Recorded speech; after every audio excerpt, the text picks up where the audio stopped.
Ang tinuod, kung wala ko gibiya sa upat at that time, dili ko matantang isip President. O ka ng tinuod. Kaya nabili na lang itong panahon na 3 weeks after my birthday, 8 na lang may nabilin sa akong grupo. Kung wala sila nagbiya sa ako, natulupat, si Ivy, Bato, Hongo, kung bisan ka ni si Robin Padilla, na Mindanao Black punta ng tanan, dili ko matangtang isip presidente sa Senado nag-ikan sa Mindanao. Sa tanan nagmahay o nasukukan ako na wala kong yuban sa majority group, pasayrohin ko ninyo. Kaya na ako makagtrabaho sa dili na ako kapartido. Kaya na ako mag-istorya sa mga dili na ako kaparehas o gitahonan. Nabuhat na nato ni sa una pa sama sa Juan Bukidnon. Kaya ang politika, kinahanglan adunay gyapon respeto, pagtinabangay o delikadesa. Pero lahi ang kontra sa politika o lahi ang traitor. Katong di saad, pero nagtalikod sa panahon na kinahanglan ng barugang ang ilang gisulti, huwag ka na ang buka. Katong Senate President ako, na ay mga kauban ako na bitanaw diretso sa akong mga mata o bisaag kanako. Apil usab sa katong akong birthday celebration sa Bukidnon. Yan tong 2024 na Ben and Ben concert dito sa atong stadium sa Malaybalay. Napagaling dito nag-ingon, hantod sa kamatayon ang akong suporta kay Senator Nick Subiri. Napay nagsulti na he is the best Senate President ever. Pero wala pa gani tulo ka semana, nibiya na sila kanako. Isaad man ang ako amigo, akong kumpadre na si Bato de la Rosa. Isaad po ang atong amigo na Senator Bongo. Nisa gani si Senator Amy Marcos. Nisaad po, naanan sila dito o naka-record na tanan, gamo tanan, media. Ang 20,000 audience. Pero ang tinuod, kung wala ko gibiya sa upat at that time, dili ko matantang isip President. O ka ng tinuod. Kaya nabili na lang itong panahon na 3 weeks after my birthday, 8 na lang may nabilin sa akong grupo. Kung wala sila nagbiya sa ako, natulupat, si Ivy, Bato, Hongo, kung bisan ka ni si Robin Padilla, na Mindanao Black punta ng tanan, dili ko matangtang isip presidente sa Senado nag-ikan sa Mindanao. Tungkol sa ilang pagluid, sa ilang pagtraidor, nawatan og Senate President ang Bukidnon. Mauna ang kamaturan o wala'y bisan unsang rason sa politika makapanas anak. Dili ta plastic, natay prinsipyo.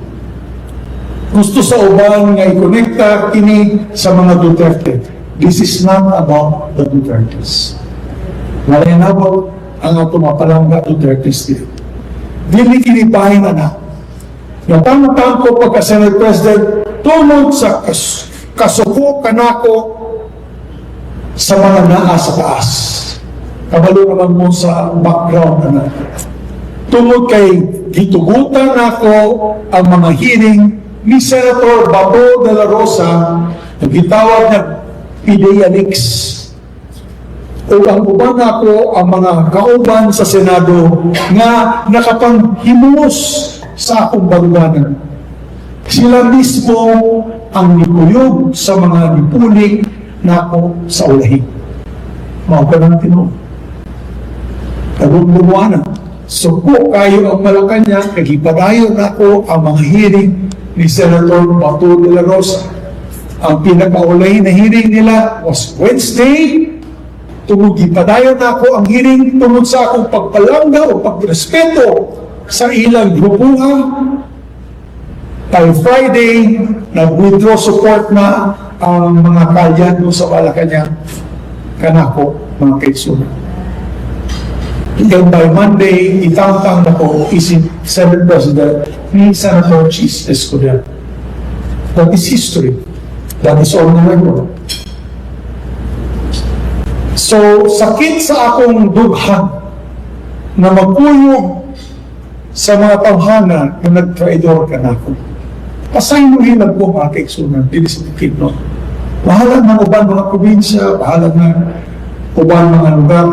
Ang mga katawhan na dili sa Bukidnon, kay palangga na ko ang mga katawhan sa Bukidnon. Pasaynuhin ko kay dili na ko lang makaya. Kaya na ako pasayloon ang mga kontrapartido. As I mentioned, Governor O'Neill and I, o mga kontrapartido sa eleksyon tungkol sa among pagpalangga sa Bukidnon, nagtukol yung mga Bukidnon na grupo. Karoon po kayo ang pagdala sa local politics sa Bukidnon. Pero dili na ako kaya na maghatag o pasaylo sa o makalibot sa akong mga nag-trader ka. Ingon anasad sa politika, kung butalikod ka gani sa usa ka tao sa panahon sa pagsulay, dili na nimo basta-basta isalig ka niya ang sunod na laban. Labaw na ko na ang nakataya, dili lang posisyon kundi dili prinsipyo, pulong o ang integridad sa institusyon. Sa tinuod lang, kadua na ni nahitabo, kadua na ko ibiyaan, kadua na ning pagtraidor. Isultihan na ako ang akong mga grupo kagina na pagsulong sa 20th Congress, ioperan ko sa ilang grupo na mubalik ko pagka-Senate President. Wala pa'y duwa kaadlaw, nakakuha ko ito. Suporta sa among grupo dito, wala nila gipadayon, ibalik nila kay Senator Escudero. Sakit kahit sa akong buman. I can understand why na taga-Mindanao mag-offer mo sa ilang na dili ko nila suporta. So,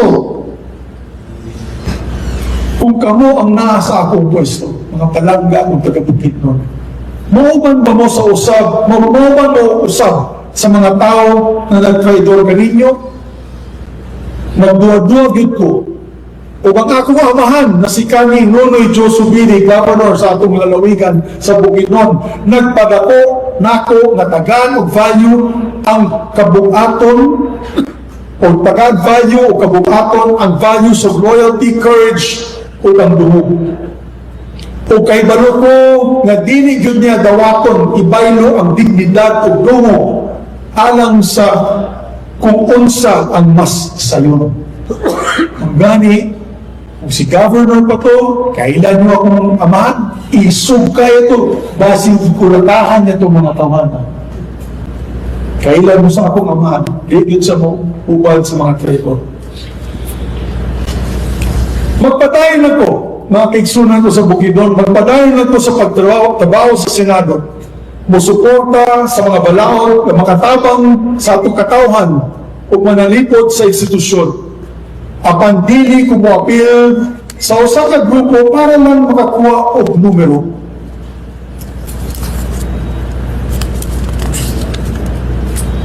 Mauna sa tanan na yubos, nagmahay o nalagot kanako, mangayo ko kaninyong pasensya o pasayo o lalong na pagsabot. Ang liderato dili lang may tukod sa numero o kadaghan sa imong kauban sa majority. May tukod usab kini sa kinaiya o kung gusto natong maibalik ang dignidad sa Senado. Kinahanglan masugod kita sa paghatag o kabugaton sa atong mga puno. Ipili nako ang prinsipyo kaysa posisyon o ang dungog kaysa unsa ang mas sayo. Daghang kay salamat sa akong mga pinalangga di sa Bukidnon.